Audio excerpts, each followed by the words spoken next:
You are listening to the extreme metal podcast Necropolis, which is brought to you by Jason from Goatcraft and Shelly from HateMeditations.com and Metal Legion magazine.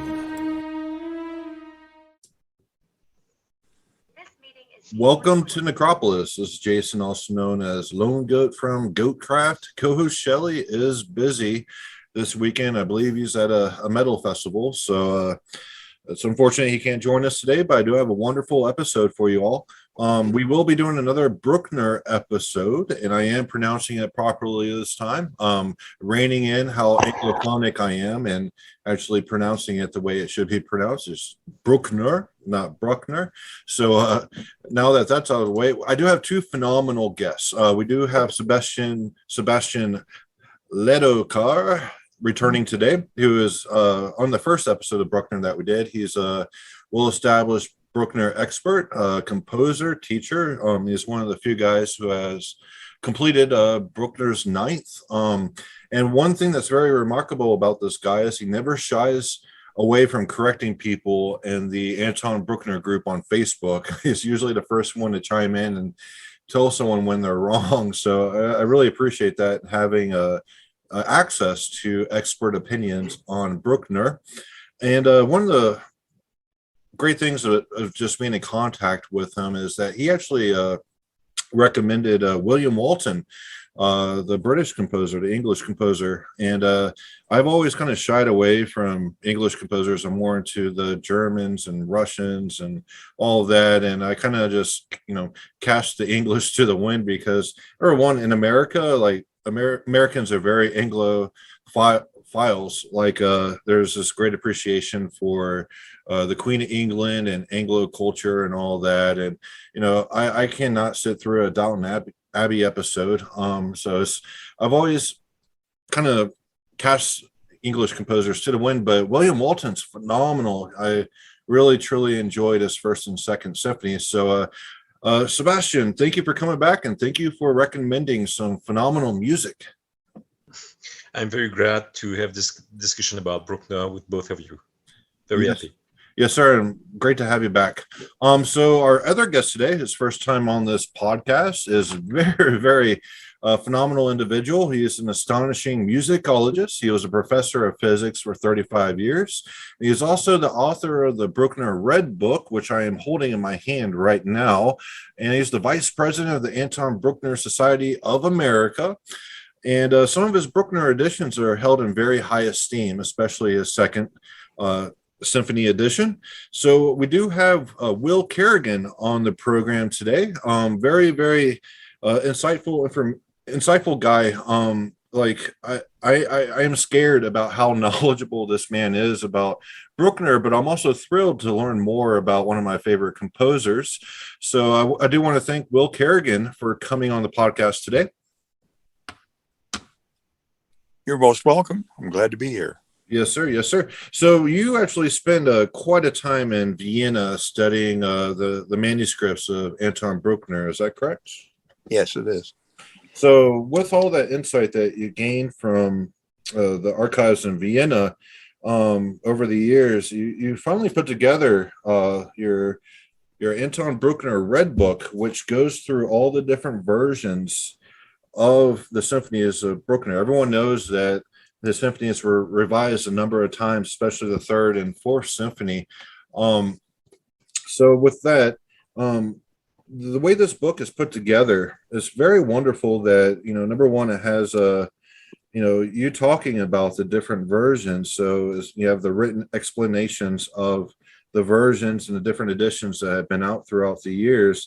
You also have the scores, but in addition to that, for people who want to hear it, to hear the differences, there are QR codes that you can scan with your phone, and it will take you to the Red Book website, and you're able to hear the differences. So if you can't read the scores, or you just rather listen to the differences, there are QR codes. So can you tell me a little bit about how you approached wanting to compile like a great reference for the Bruckner Red Book here? Was it really just to have everything empirically down, like all the differences empirically down in one book without any bias? Well, I certainly didn't want there to be any bias, and the reason, a good as reason as any, is that until you know what the versions are like, you really don't have the right to have a bias. And and besides, the bias always ends up rejecting something, and it's really unwise to reject things here. But first, I need to say that the Red Book is not a collection of all the differences. That would be a red library. But it's a collection of enough differences so that the listener, any listener, can tell which version that listener is listening to, and it's to be able to identify them as quickly as possible before the QR code idea got into the mix. I thought I needed to try to do this at the very beginning if possible. Well, it wasn't always possible to do it. And the lady who was editing the book, designing it, that is editing in the sense of what does a book look like and how is it presented. She had the idea. She's not a musician. She had the idea of the QR codes. And the result of the QR codes is that there are over 400 audio texts associated with that, or 400 audio files, some of which last 3 or 4 minutes. And they're all accessible through the website. In fact, you don't need to go through the QR code. You can just go directly to the website. But you won't understand what you're doing unless you have a copy of the Red Book. And again, I presented completely without bias. But the main reason that one does this is that one does not yet know why Bruckner made the changes. And in fact, why he made the changes is never primary. It always comes out of wisdom and conjecture and just guessing why he made the changes. But after being immersed in this effort for many years now, I've come to the conclusion that Bruckner, when he starts a new symphony, he writes down what he wants to hear. He writes it down, and it's always big. It's always very big.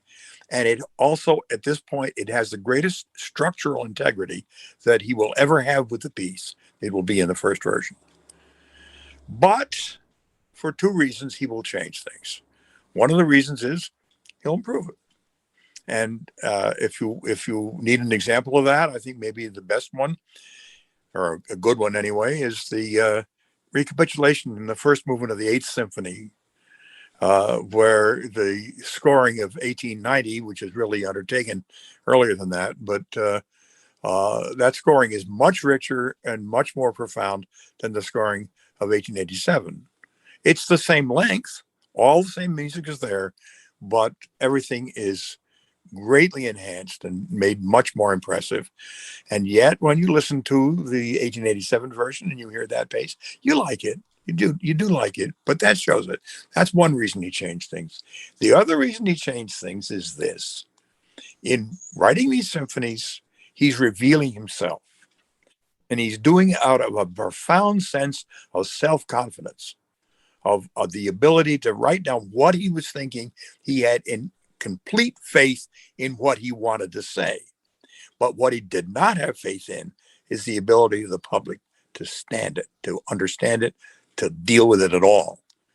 And we have that problem even today, but in 1870s and 1880s Vienna, it was much worse. I mean, remember, these people were used to thinking of Mendelssohn and Schumann as being modern. And half of them hated Wagner. And they had all these attitudes that we don't have today. And the orchestras cannot have been as good as they are now. Today, these orchestras can play The Rite of Spring as a repertory piece. That means they can play anything Bruckner wrote. And in those days, it was a struggle. For example, in 1876, he steps up to the podium of the Vienna Philharmonic, and he conducts the Second Symphony for the second time. It's a sort of a second premiere of the Second Symphony. But he started by saying, gentlemen, and of course they were all men in those days, gentlemen, we're going to stay here until we learn this piece. I found somebody who's willing to pay for the rehearsals. Now think of that. Today, a concert like that is put together with 4 rehearsals maximum. Any orchestra, professional orchestra, will put it together in 4 rehearsals. Then God knows how many times they had to rehearse it. And yet the orchestra people were on record as really liking the piece. They enjoyed playing it.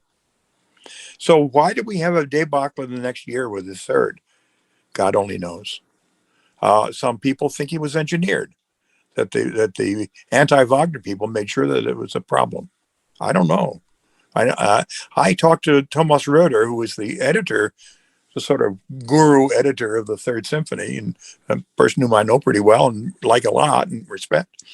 I said, Tom, what did they play in 1877, December 16th? He said, I don't know. And the reason he doesn't know is there are all these notations in the score, in the parts, and in pencil, in blue pencil, in red pencil, in green, whatever, all change this, change that, change the other thing. It must have been total chaos. And so we look at that and we say, well, we are lucky here that we have what we don't have with so many other composers. For example, Johannes Brahms, we don't have it. What we have is a real record of the total composition of the piece. Not only the composition in the case of the eighth and ninth, anyway, we have all the sketches for those, but with the others, these different versions. And they teach us so much, especially if we simply humbly watch and listen. Very cool, very cool.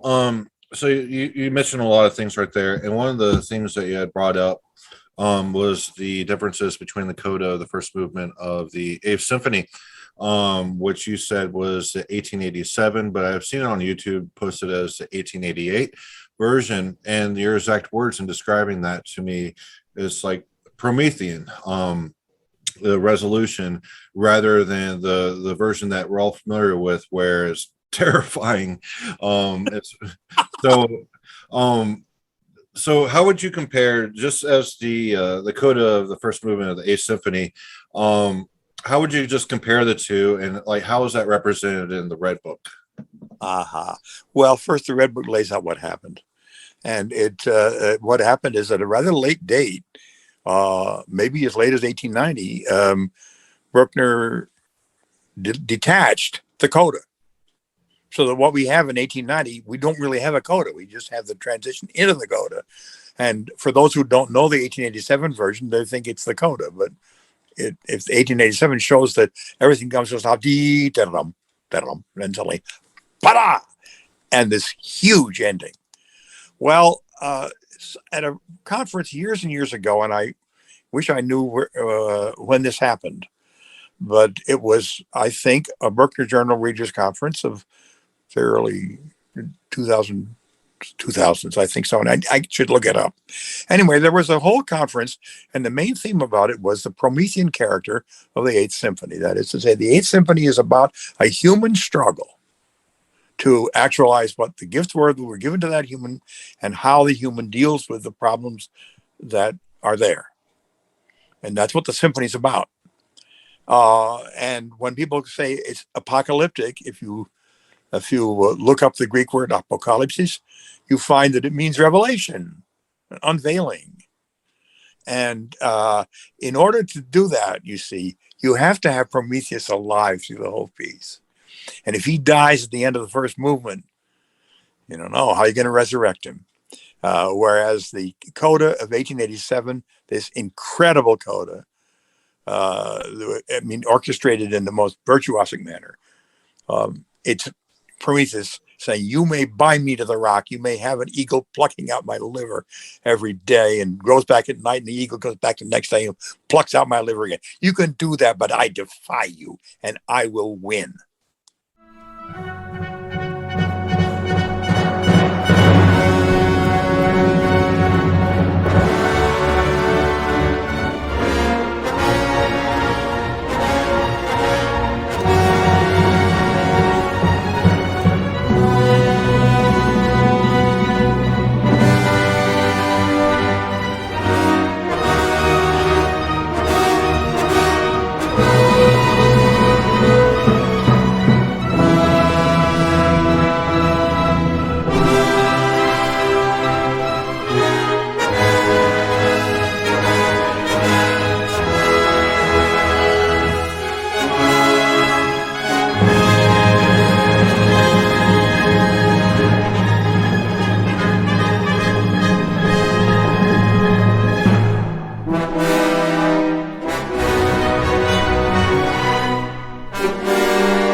And that's what that coda says to me. Oh, And that's why I love those early versions. yeah, Sebastian, you have an esoteric take on the Apocalyptic Symphony, don't you? Yes, the first thing I can say about the 8 is that I prefer the second version. And I'm not as enthusiastic as William about the coda of the first movement of the 1887 version, because I think that this huge coda, in a certain way, is redundant with the ending of the finale of the symphony. And when William speaks about the resurrection of Prometheus,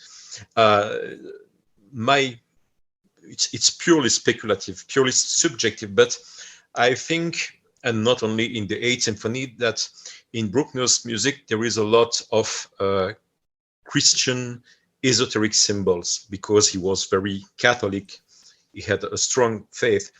And we are going to talk about the tempi of Bruckner symphonies, and about the finale of the 8th, and especially in this finale. I already talked about that on Messenger with you. The recapitulation, the last group, the third group, the C team, is slower as in the exposition. And in the exposition, it's a march like the first theme. It's a tempo going forward, and in the recapitulation, Bruckner's wants the tempo of the previous music. It is the B2, the episodes, the flute, the turbans, and the horn, to keep this noch langsamer, even slower. And when you keep this tempo, when the C team comes back, the return, it sounds like a funeral march. And so the build-up, you have to accelerate progressively to the return in augmentation of the main theme of the first movement, and then we have a complete decrescendo.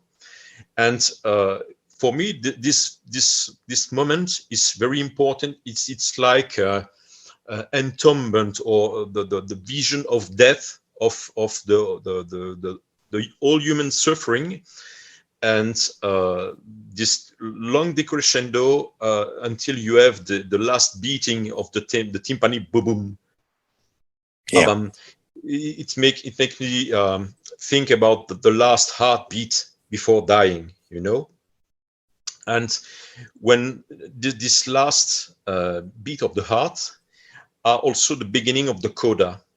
And for me, the coda is clearly the gate, the pathway to resurrection. This is how I feel this music. You have the long progression and the combination of the four themes in C major at the end. I loved what the Canadian conductor said about that, Nézet-Séguin. He said that the C major moment, which is the crowning of the whole symphony, the fulfillment of the whole symphony, is like all the bells of the world ringing at the same time. For me, it's like a vision of the whole universe ringing, or I don't know, the angels of God playing trumpets and trombones and horns all together, and that's a vision of elevation, of resurrection. That's for me how I perceive this music. You have this funeral march, this vision of death, of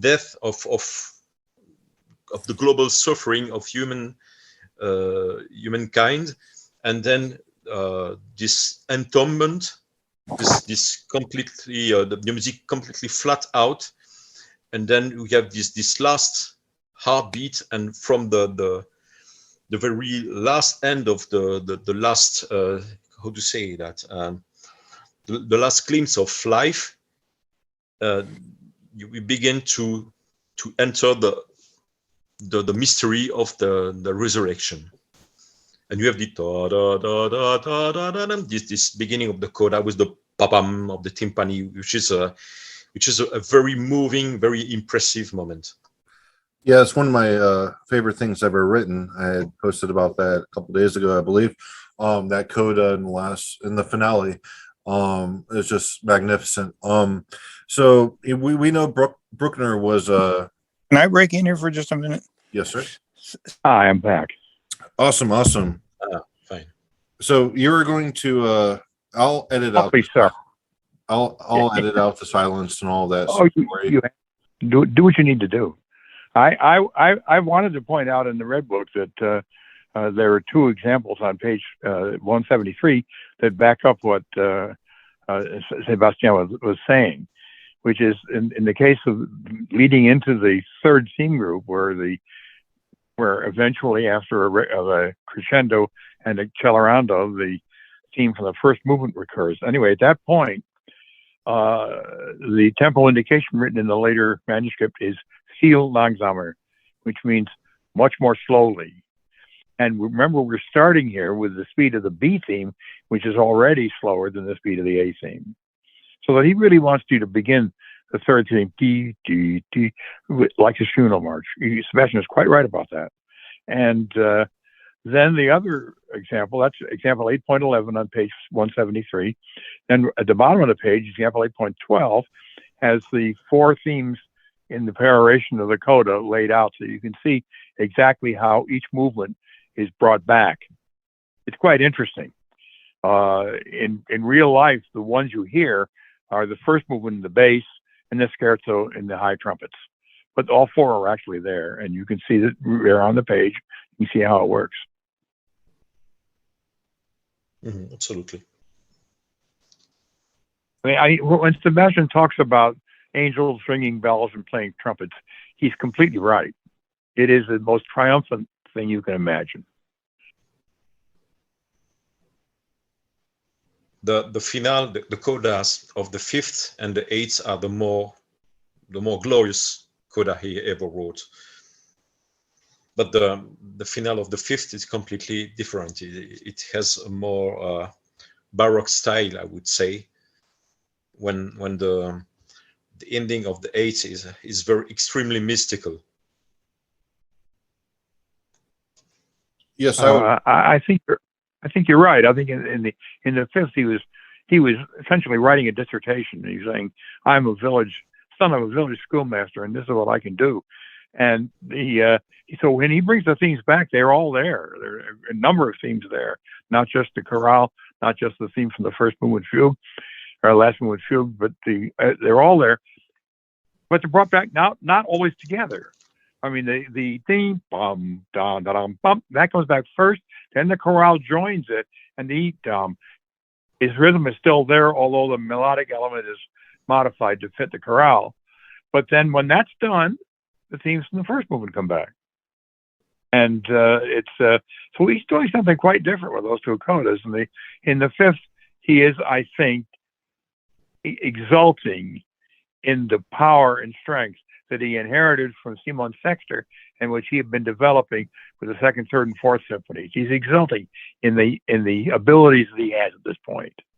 In the eighth, yes, there is a very high excitement at the end of the fifth. That's complete excitement and pure joy and explosion of joy. Yeah.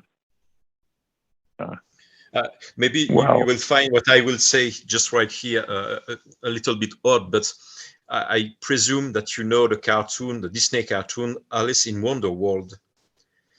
And the end of the cartoon, the Disney cartoon, it reminds me exactly the same construction as the finale of the fifth, where all the forces are uniting together, and you have this type of craziness, I would say, or extremely nervous energy at the end of the cartoon, just before Alice wake up. I don't know if you remind this passage, but you have all the characters of the cartoon. They all reappear at the end of the cartoon, just before she wakes up. I may remember that. I'm sure I know the book, but I may remember that. I think I do. This is a long time ago. Yeah, they all come there together. Well, in the fifth, they come there one after each other or two at a time, whereas in the eighth, they're all four. It's a different kind of a thing. And in the eighth, I think it is mystical. The connection with Prometheus was not made by me. It was the theme of that meeting. That was the point. There was paper after paper about it. And I should make an inquiry of maybe Ken Ward will know, although I think it was before Ken's time, back when Peter Palmer was the head of the group. And everybody there but me had come with a paper about Prometheus. So when you had mentioned that the 1887 version of the Bruckner's Eighth, that first movement's coda is very Promethean, it immediately reminded me of the composer Hugo Wolf, who was into exactly that type of subject material. He has like a Prometheus piece and things of that nature, which really brings me to another topic I would like to talk about of other composers who are influenced by Brookner. The other day in the Brookner group, there was someone saying that Richard Strauss was influenced by Brookner, which I don't see really any correlation there, like no substantial correlation other than perhaps in the Alpine Symphony, the coda wrapping things up, but that's the structure of that's completely different than Brookner. Different types of, it's very empirical. Like the Alpine Symphony is Strauss going up a mountain and experiencing a storm, I believe, and having to come back down and not knowing if the sun will rise again, essentially. So it's very personal. Whereas Bruckner's music doesn't really seem that personal. It's like Sébastien said on the other episode, is very abstract. Like he's going for like almost higher Platonic forms, essentially, with some of his music. So going back to the topic, before this chat, you guys had mentioned that Sibelius was definitely influenced by Bruckner. There's Hugo Wolf, and of course, not many people know about this composer, Richard Witz, he was trying to be the continuation of Bruckner, but I tried listening to a couple of his symphonies, and it did not have the same type of gravitas to it that Bruckner's had. It has a lot of the same kind of forms, but it almost seems like an imitation to me personally. Not to poop on the composer, but when I hear Bruckner, it's much more coherent. So which composers would you guys say and why that are influenced by Bruckner? I would say the first name that comes to my mind is Sibelius, but I always have perceived Sibelius music, Sibelius symphonies, like a sort of adolescent Bruckner. That's the way I would describe how I experience Sibelius music. But otherwise, maybe Hindemith also was quite influenced. But I think that many composers after Bruckner were mainly influenced by Wagner and Mahler, mostly Schoenberg, Webern, and so on, or the second Vienna school. And unfortunately, maybe Bruckner, 20, 30 years after his death, sort of disappeared from the musical landscape. He was still performed, but this altered first publication, especially for the fifth or the ninth symphony, which were absolutely not authentic. But it took time before Bruckner had a sort of revival. So the main name that comes to my mind is Sibelius, I would say. That's interesting because the Sibelius Second Symphony, the coda to the finale, very, very powerful, where he ties it into a nice bow. like Brookner would do. And Brookner might go off, and the coda is like it's a you recaptured the things that have come before, but it's morphed into something else where it's very, in Brookner's case, it's very triumphant. And Sibelius, the ending of the third also is quite Brucknerian, and some passages also the finale of the fifth, the central section of the first movement of the fifth also is quite Brucknerian to my ears. The way he used the brass, the build-up intention, it's quite Brucknerian. That's not exactly how Bruckner composed. Of course, it's the style. It's Sibelius has a more organic style, like a plant. When Bruckner is very geometric, very architectural, but you can feel the same type of long progression, long crescendo, and huge climax in the center of a movement with the brass playing very loud and very bright, and also very very powerful coda, like the ending of Sibelius' Third Symphony, which is quite impressive also. What about Shostakovich's Fifth Symphony, the finale's coda? I believe he had. Go ahead, William. Well, yeah. Let me say more about Sibelius first before we do that. I'm seconding what Sébastien has said. The ending of the Fifth Symphony is also quite Brucknerian in the concentration and the pacing of the final measures, the final movement, that he does that. And the third, which is one of my favorites, has an incredible momentum to it. Whereas the momentum of the ending of the fifth and the ending of the second is sort of generated on the spot. But in the third, it comes from the whole movement. And it, even though it's not as big a piece, but it's big enough. The difficulty in finding a successor to Bruckner is really, whom do we have after the year 1900 writing symphonies that are over an hour long? And there's only one person who's doing that at that time, and that's Gustav Mahler. And the more you look at Mahler, who influenced him, the more you were led to Beethoven.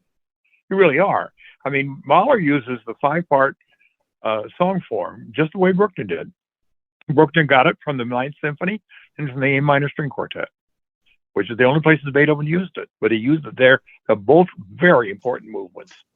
Well, Mahler uses that form too. He uses it in the Third Symphony for the finale. He uses it in the Fourth Symphony for the slow movement. He uses it for the slow movement of the Sixth Symphony and other places. Did he get it from Bruckner? I don't believe it. I don't think he inherited anything from Bruckner except some aspects of the overall sound. He got it straight from Beethoven, just the way Bruckner did. And after that, whom do you find using it? I don't know. That's the symphonies, I believe, are pretty darn good. And I think the way you best approach them, and I have not done this, is to get a score and study them and really find out what's there and why he does it. But I'll bet you $1 that by the time you get done with it, you're going to get at least as much influence from Schumann as you do from Bruckner. Because Schumann writes the same scale symphonies. And Bruckner didn't. And the next time you find a composer who writes big pieces like that is Shostakovich, as you say. And we know Shostakovich felt it because he said so. And you might have a difficulty proving it from the beginning, from the music. But Shostakovich said he felt the experience. He felt the influence. And that means a lot. And for my mind, Shostakovich is the 20th century composer of everyone. Not necessarily in quality, most of the time in quality, but mainly in ambition. And he had the most horrible things to fight against. And he had lots of different ways of doing it. When you get done with it, you listen to the 15th Symphony, you listen to the Viola Sonata, and you begin to say, he says, was it worth it? Because at that point, in the 1970s, people weren't listening to him anymore. And yet he was still writing good music. Well, to me, once again, the way to look at this thing is not to follow these ideas too far, but just to scroll down and listen to the music and see what you can hear. Excellent. So, I believe it was a discussion between myself and Sébastien where he had mentioned Yes. the finale to the Fifth Symphony by Shostakovich being very Brucknerian. Oh yeah. And also the ending Well, of the Seventh Symphony, the Leningrad Symphony, is also very Brucknerian. The seventh, I think, so very big, long coda of the finale. Yeah, I think the seventh is a better parallel than the fifth. In the fifth, you see, we really don't know what Shostakovich meant there. He could have meant something triumphant. I know when I heard this piece for the first time, it had just been written, and people got it out of the Fifth Symphony and the Seventh Symphony. They actually sneaked it out of Russia so it could be played here. And Toscanini and Stokowski were struggling over that, and I remember that because I'm old enough to remember it. But the Fifth Symphony, along comes Solomon Volkov, and he tells you that Shostakovich meant that people were being beaten into cheering for the crowd, just as what happened in the coronation scene in Boris Godunov.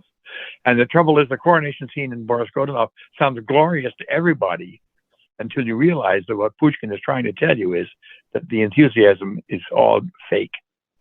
Mm-hmm. I don't know, the real Boris is not really like Pushkin. But we only can deal here with the artistic manifestations of it. So I don't know what the ending of the Fifth Symphony means. I mean, I know what there are two things that it might mean, but I do know what the end of the Seventh Symphony means, and it's very Brucknerian. Interesting. I'll have to re-listen to the seventh. I'm a big Shostakovich guy, and I actually agree quite a bit that it may not be the best quality, but there's a lot of profundity there. And I believe I saw the eighth in Helsinki a couple of weeks ago by the Helsinki Philharmonic. And I had two metal musicians to my right and left, really well-regarded metal musicians. One was Marco from B. And maybe we have to tell a really funny anecdote about the Shostakovich seventh. One time I went to Tanglewood to hear somebody, I don't remember whom, conduct the seventh. And in the development section, where they in one place that theme is doubled, so that one group says and another one says and the first one goes the second one goes well, you think to yourself, that could be omitted. Well, anyway, at that point, the bassoon that paid the answers there got lost, and he didn't play any of his notes, so that just went D D D D. 1, 2, 3, 4. D D D D. It just did that, and and at the end of that particular episode, everybody got back on track again. This was a concert, not a rehearsal. Well, about a year later, my wife went into a supermarket, and I sat out in the car and turned the radio on, and there was that performance. And you know what they did? They cut out that whole variation. They just cut it all out. You need it. Everybody who criticizes that thinks the timing is exquisite in the original version. It really is. And what a way to have it proven to you. But and when Volkov says, the Shostakovich says, that's not the German army. What that is he says it was written before the German army happened. What that was is the strength of the bureaucracy of the Soviets and how they oppressed everybody and how they, all of the beautiful sort of Russian values that are exemplified by the first and second themes. First theme being obviously masculine, second theme obviously feminine, no question about it. And it's like these are the Russian people that keep the country going. And then they have to encounter that. And that's what Volkov says, and I believe him. I really do. It makes sense in timing, and it makes sense in the kind of person Shostakovich was. we could probably do And an episode on Shostakovich later if you guys would like. oh, But yeah, the topic today is Bruckner. Maybe Okay. a last word because you can cut that out. I think that Mahler as well as Shostakovich maybe inherited something from Bruckner, which is very important. And you talked about the Shostakovich's Eighth Symphony. The first movement is also very Brucknerian because of this sense of long scale, large space, long developed movement. And I think, as I told you during the first podcast, Brookner was a pioneer in at writing long, large-scale symphonies, and I'm sure that without this kind of how to say that musical concept, Mahler wouldn't have been exactly the same, and Shostakovich either. Yeah, so Bruckner was could be first with the massive symphonies, the very long-winded form, long durations, very large expanses, and then others came afterwards. So I do have a question, and it's a very important question about Bruckner. How much was Bruckner influenced by Wagner? I was reading an article today that when it came to Bruckner's Third Symphony, which is dedicated to Wagner, it was Bruckner and Wagner went out for some beers. I would be really interested to see exactly which beers they drank, but so they ended up getting drunk, and Bruckner showed Wagner a couple of his symphonies. I believe it was Second Symphony and Third Symphony, and Wagner wanted the Third Symphony to be dedicated to Wagner, and so obviously there's a lot of touch points with Wagner in the Third Symphony, and in the Seventh Symphony, the Adagio, the massive slow movement. It sounds very Wagnerian, but it starts out very Wagnerian, but then it turns very Bruckner, where Bruckner comes out of his themes, he develops them, and by the end of it, it all coalesces and it's very multi-layered of the themes. So just an honest question is like, how much was Bruckner actually influenced by Wagner? I'll start with Mr. Will Carragan here. Okay, the Wagner episode, the visit, as I remember it went this way: that he met him.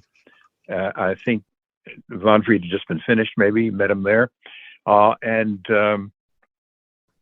showed him the complete Second Symphony because it had already been played twice at that point, and the third, which is work in progress.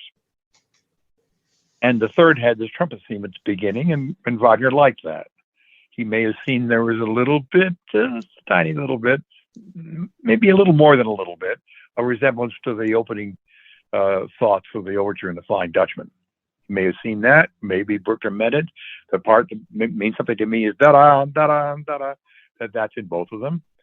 And so we chose that. Well, the next thing we see in the Third Symphony is the Bayreuth manuscript, and its twin in Vienna, 6033. And that has two citations or reminiscences, and I think most of us say reminiscences now, of Wagner themes. It has Tristan in it and has the sleep motive from Die Walküre. That's in the first movement. In the second movement, the sleep motive from Die Walküre also occurs there. And in the last movement, the Tristan theme appears in the second theme group. This is in 1873. Now, when were they put there? That's a really good question. I don't know the answer. When were they put there? Were they put there before the meeting, and when Wagner saw them, he said, "Oh, I got to take that one"? Or were they not there at that meeting, and were they put in later? I think they were probably put in later. And the way you could find that out is by studying a manuscript that I've never worked with, which is at 6013 in the National Library. which is the fragmentary working manuscript of the first version of the Third Symphony. Fortunately, we don't have to rely on this for the final text, because the dedication copy that he sent to Bayreuth, we use that, and Novak, and I'll fill in it, all that sort of thing. But the 6013 might have in it evidence that shows when these things were added. That to me, that this is really very important, and I particularly think the addition in the last movement sounds like it wasn't an addition; it was put in to start with. It goes so smoothly and so cleverly.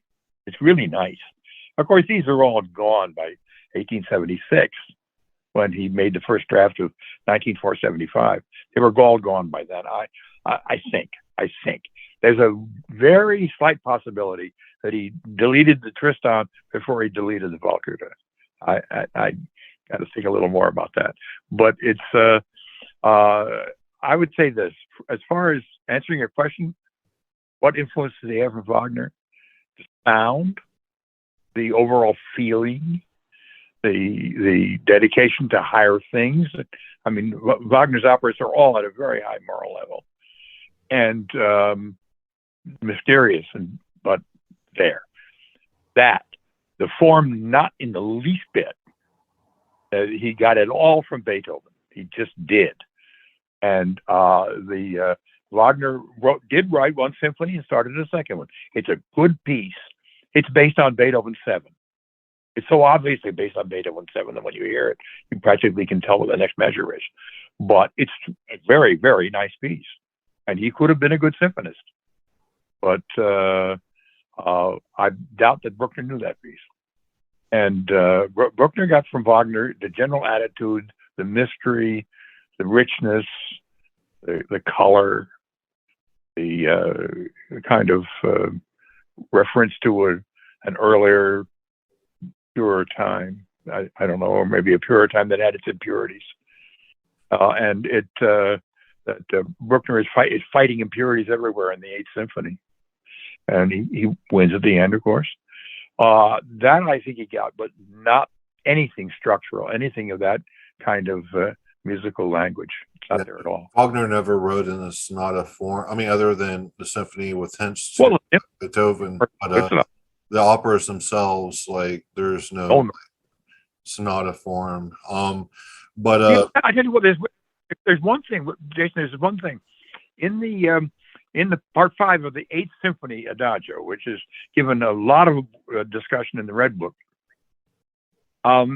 Instead of coming to one big climax, it comes to a number of different climaxes, each one surpassing the one before it. And that's a Wagner technique. And he uses that there. And I'm not the first person to say that, but they're called gradated climaxes. And again, in the Red Book, there's some detail about that. But in all the other adagios, there's one climax. Maybe a little more complicated in the Fifth Symphony, but there's one climax where everything just goes crazy, and it's usually in a remote key. And that, the meaning behind that is also really important. For example, in the Seventh, you say, well, is that a memorial to Wagner? Well, at the end it is, sure. Whether it was at the beginning or not, I'm much more skeptical. Because where do you get that climax from? That incredible climax where he eventually put a cymbals in. Where do you get that from? Well, he always did that. He always did that, and it was in a funny place in the Sixth Symphony. The form is different, but it's there too. And I think you need to answer that question before you take the whole symphony, a whole movement, and give it over to Wagner.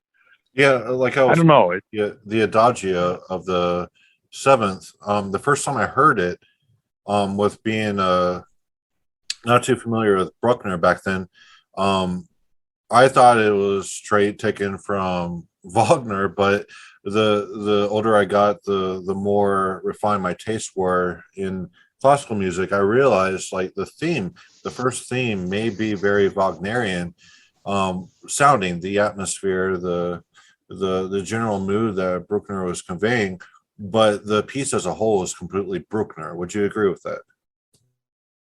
I would. I will admit that, the first theme right at the beginning is played by the 4 Wagner tuba and the contrabass tuba, the 5 big brass instruments. That's who play the theme. No wonder it sounds Wagnerian. I mean, they're the Wagner Tuban, and but I think as you say, the structure is absolutely from Beethoven. There's no doubt about it. I mean, even in detail, even in the way he handles it, the contrast between the two themes, what it's like.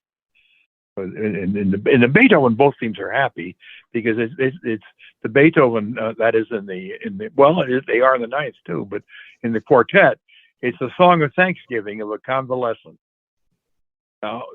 sacred song of thanksgiving of a convalescent. That's the title of the movement.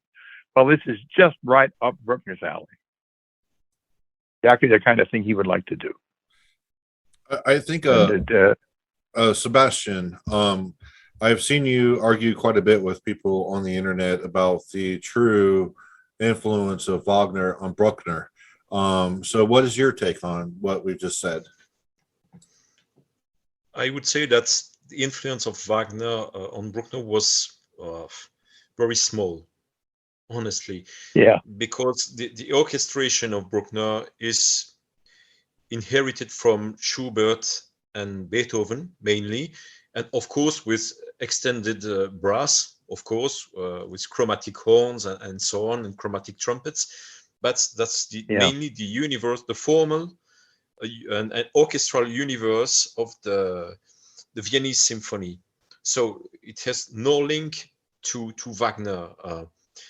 And what we can find in Bruckner symphonies is some mechanism, some harmonic mechanism of Wagner, but I'm not sure it's so specific to Wagner, because you know this kind of modulations it's already started some with Schubert. When you analyze some modulations, some changes of tonality with Schubert, it's already ambiguous, you know.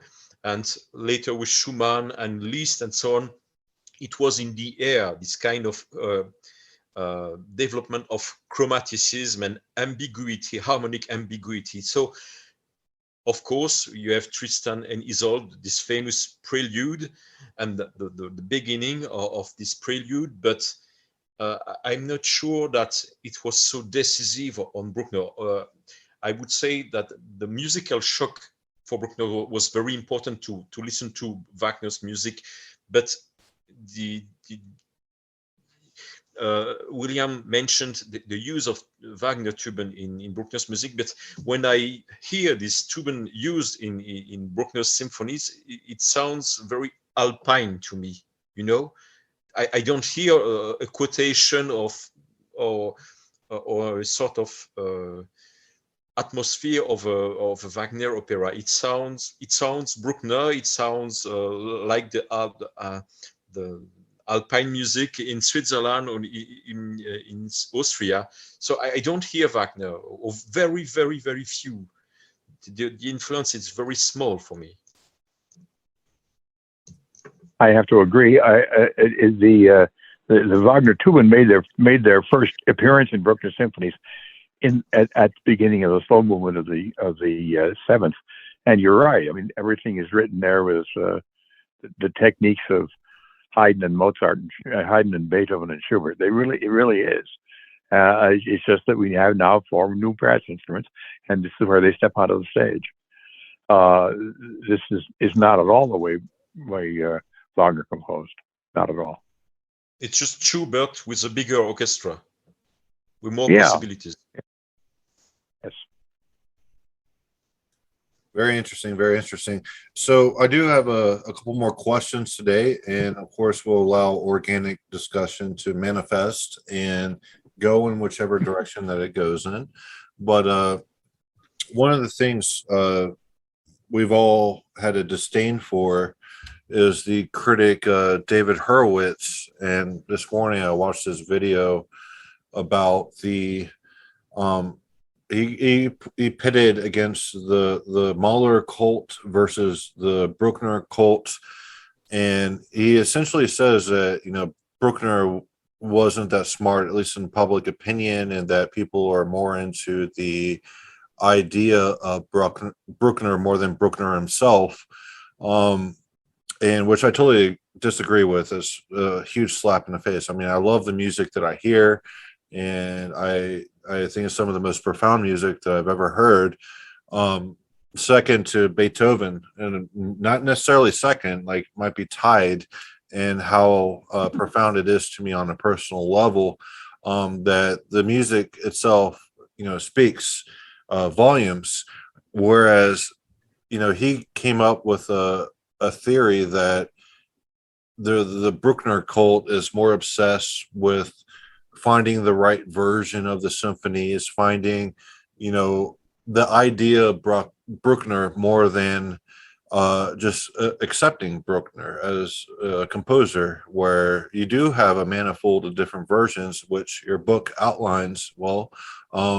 But and I love the way that you approach it, where there's no bias. You just present it, the information as it is, and you let people discover Bruckner and the different variations of the symphonies.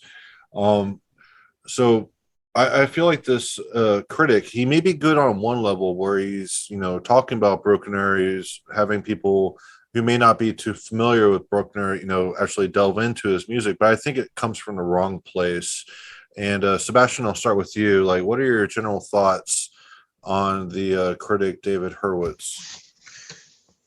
About Bruckner, he's very often a source of simplification, of simplistic claims, and he's very arrogant, I would say also. And what I dislike deeply about what he said about the Bruckner scholars being lunatics and so on, is that he says that people like William or Benjamin Korsfeld pretend to be smarter than Bruckner.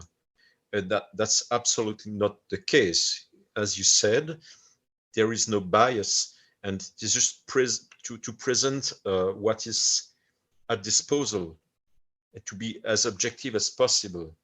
And in the Bruckner group a few days ago, someone wrote a message and saying that he thought that William Carragan was doing the same kind of job as the brothers Schalk or Ferdinand Loewe.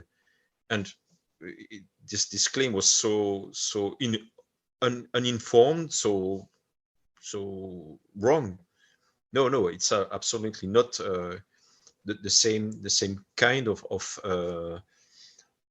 work on Bruckner's music. Absolutely not. William is probably the most trustworthy, the most honest person possible on earth concerning Bruckner. So there is no wrongdoing on the side of William Carragan. But I let him speak now. My. Thank you. That's very nice. I didn't see that. They said that I was working like Schalk and Loewe. I would probably have made a sarcastic response. I'd say, thank you so much. But anyway, that's probably what I would have said. But anyway, about Hurwitz, this is a sensitive issue because Hurwitz bought from the Bruckner Society, which is where you can get it, a copy of the Red Book. He bought it.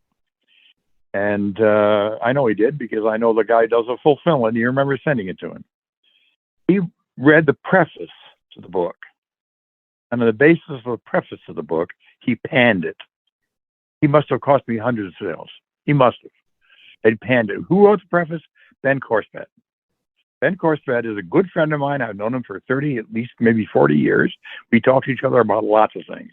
He's the president of the group, thank heaven, and I'm the vice president. Ben did do an edition of the 1888 fourth, which has been thought of for many years as being hopelessly corrupt. And his dissertation back when he was at the University of Pennsylvania was about the, as he put it in those days, the authorial, that is to say, the genuine character of that edition, that it cannot be separated from Brookner. But what's the next thing Ben has done? Well, it hasn't been published yet, but he went back and overhauled Novak's edition of the first version of the Fourth Symphony. He fell madly in love with that. Of course, I've always been in love with it. But anyway, and he did that. Out of Ben, you can expect nothing but honesty. Nothing but honesty. But Hurwitz reads Ben's work, and then he condemns it because he doesn't understand it. And if he doesn't understand something, his answer to it is not to have any respect for it. And that's all I'm going to say about David Hurwitz. Well, yeah, I'm glad we got to air out a little bit of our concerns about David Hurwitz, and just being a young, impressionable man, going on the internet and seeing a critic who's very knowledgeable, speak about different recordings and different composers at length.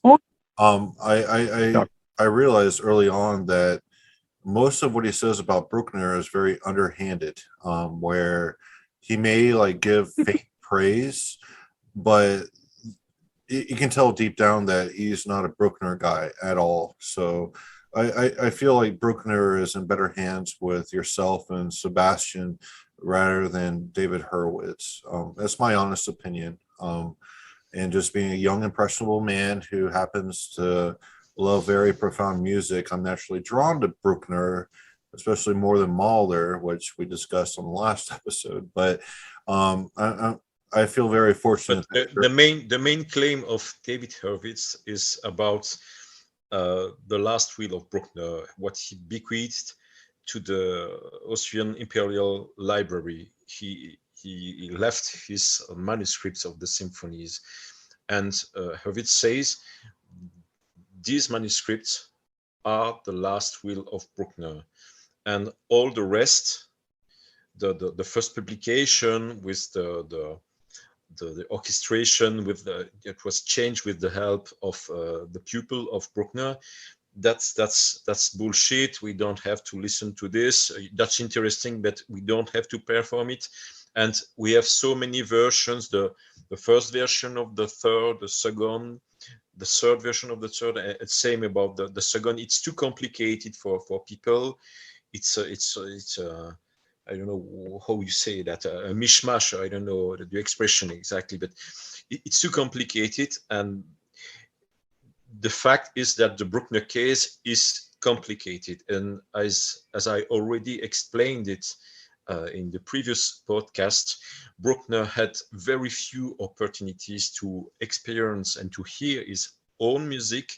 He was a pioneer. He was the first person to compose such large scale, so he needed to revise, to adapt, and for different reasons. Also the stupidity of the audience, of course, and the people around him, who sometimes were probably well-intentioned, but maybe sometimes you can be well-intentioned for somebody and the result is it's not good. So the Bruckner case is very complicated, and Hurwitz doesn't want to dig into this complexity. That's the main problem. Yeah. And we cannot reject, for example, the first publication of the symphonies, especially the seventh and the fourth. These publications were supervised by Brookner himself. He was there during the rehearsal with Nikisch, with Hans Richter, the conductors. So he left metronome markings. We have a lot of tempo changes. So it's a very important source information on how to play, how to perform his music. And there we learn that Brookner didn't want slow tempi. He didn't expected his music to be performed steadily without flexibility. No, he wanted that. And even a few years ago, I took part to the writing of a text of 10 pages with my friend Nicolas Couton, the conductor who performed the Ninth Symphony with my finale in Budapest. And we wrote an article. You can share it, the link in the description of the video. and it's about how to perform Bruckner, and more largely how romantic symphonic music was performed at that time. And we have a very important source of information. That's the conductor treaty of Wagner himself, where he gives examples of Karl Mayer von Weber or Beethoven's piece of music, and when he writes there, I play faster, then I slow down, and that was huge. That was how to say that. That was a common practice at that time, to change the tempo and we have also, you can read this article, we have also testimonies of Arnold Schoenberg when he moved to America, to Hollywood, and when he listened to a symphony of Brahms performed by an American orchestra, and he wrote, but I don't hear what I experience when I was in Berlin or in Vienna. These people know nothing about this flexibility, constant flexibility in tempo, and these people are ignorant. This tradition is lost here in America.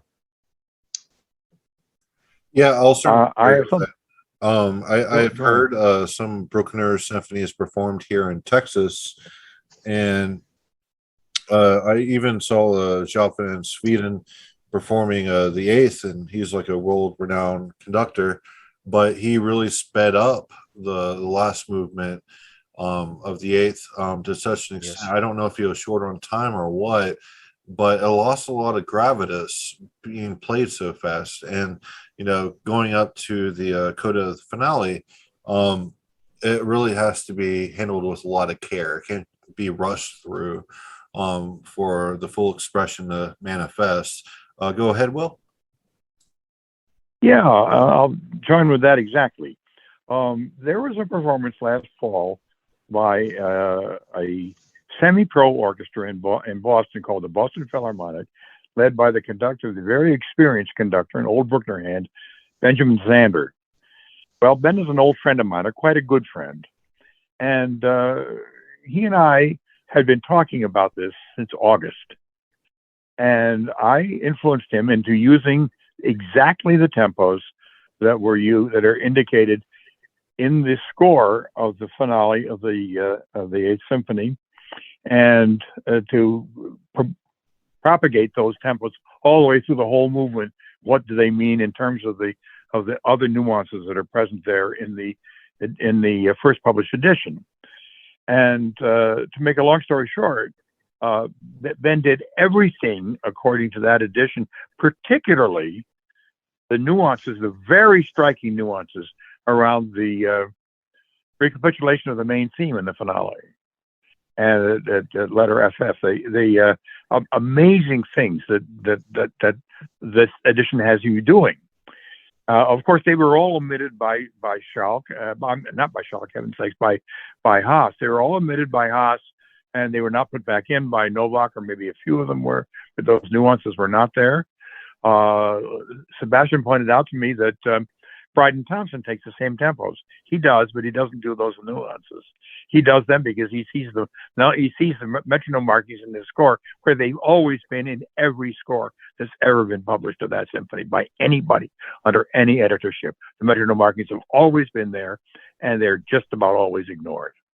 They're outrageous. But particularly the business about the ending of the second theme group and the recapitulation of the third theme group is very slow. It's written much more slowly, viel langsamer.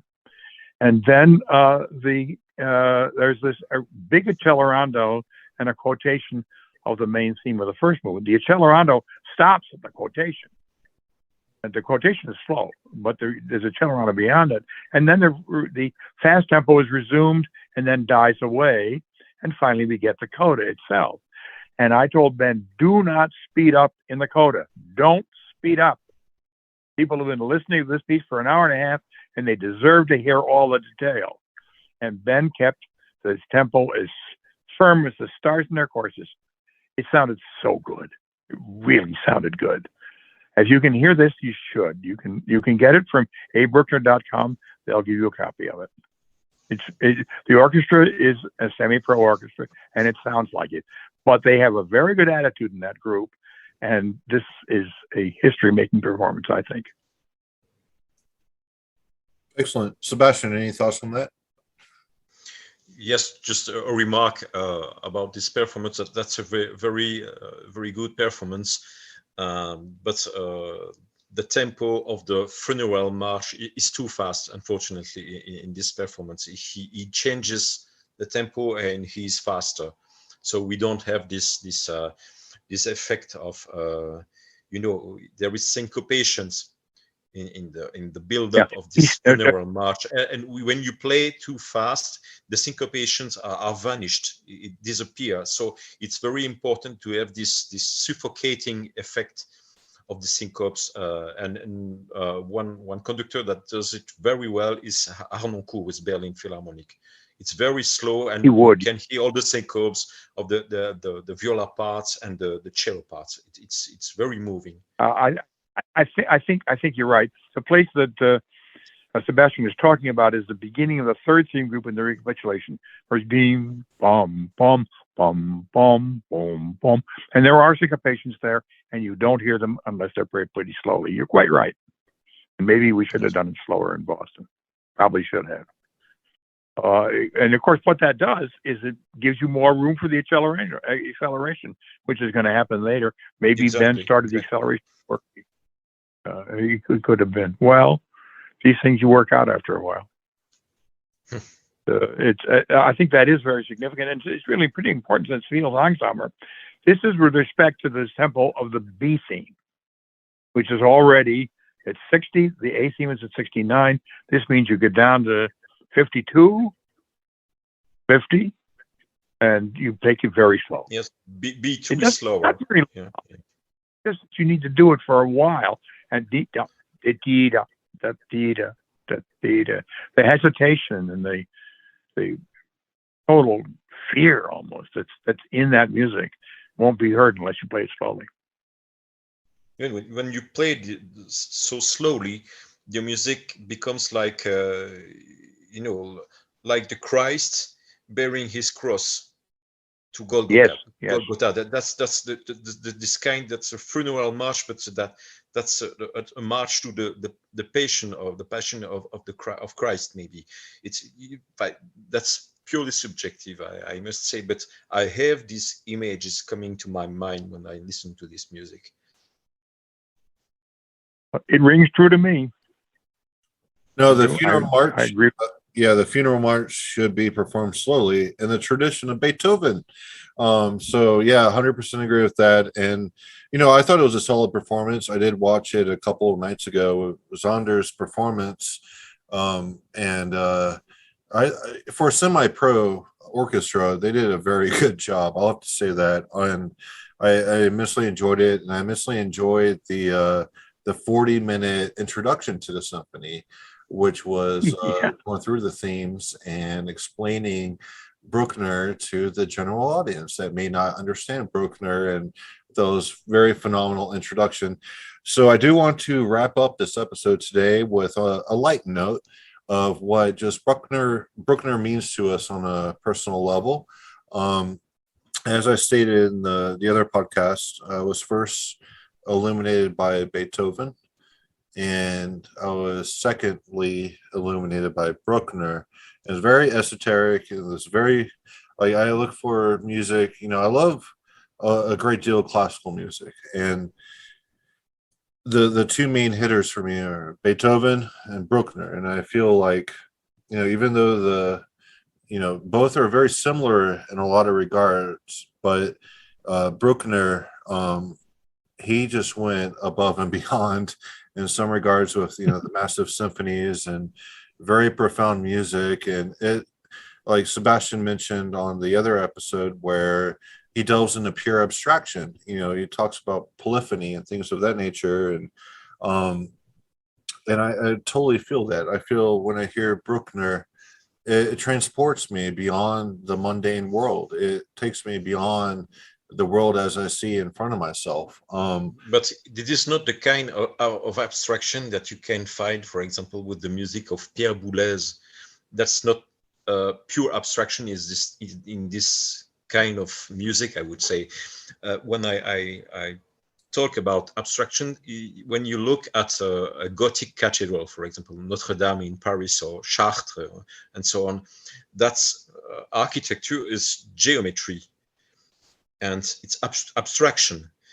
You can give specific words to explain why is it so beautiful, but it makes sense when you look at a Gothic cathedral.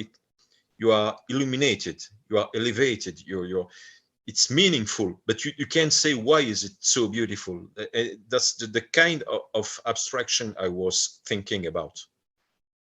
Right. Yes. And that goes into actual philosophy, where we like, especially of Hindu philosophy, where like in Advaita, where there is the ultimate reality, which is Brahman. It's a non-dualist philosophy, and when you try to reference Brahman, a higher reality, you can only do it through metaphor, really, because once you actually prescribe mundane aspects, you completely castrate what that higher reality is. So expressing your thoughts through words that correlate to, for instance, depictions of the mundane world, or things that people can reference that they see in their day-to-day lives, that completely cuts off, quote unquote, higher reality or something like that.